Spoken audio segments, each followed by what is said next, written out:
በስመ አብ ወወልድ ወመንፈስ ቅዱስ አሐዱ አምላክ አሜን። አባ ገላስዮስ አንድ የብራና መጽሐፍ ቅዱስ ነበረው። ዋጋውም 18 ብር ነበር። የሚፈልግ ሁሉ ያነበው ዘንድ በቤተ ክርስቲያን ውስጥ አስቀምጦት ነበር። አንድ ጊዜ አንድ ሰው አባ ገላስዮስን ሊጠይቅ መጣና መጽሐፍ ቅዱሱን ተመለከተው። ሲመለስም መጽሐፍ ቅዱስን ሰርቆ ሄደ። አባ ገላስዮስም የሆነውን ነገር ቢያውቅም ሊያስመልሰው ግን አልወደደም። ያም ሰው ወደ ከተማ ወጣና ሊሸጠው ወደደ። አንድ ገዥ አግኝቶ በ13 ብር ዋጋ ተስማማ። ያ ገዥም መጀመሪያ ስጠኝ፣ በትክክል የተጻፈ መሆኑን መርምሬ ነገ ዋጋህን እከፍልሃለሁ ሲል አሰናበተው።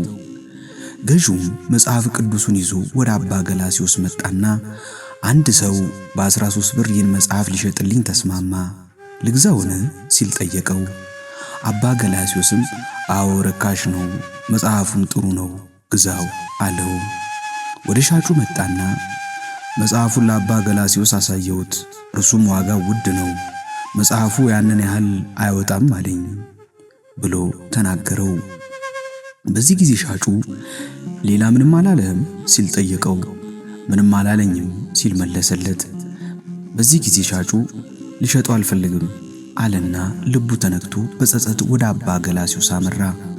አባ ገላስዮስንም እባክህን መጽሐፍን እንደገና ተቀበለኝ፣ ኃጢአቴንም ይቅር በለኝ ብሎ ለመነው።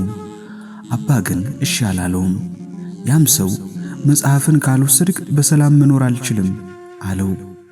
አባ ገላስዮስም ሰላምን ካገኘስ መልሼ ወስደዋለሁ ብሎ ተቀበለው።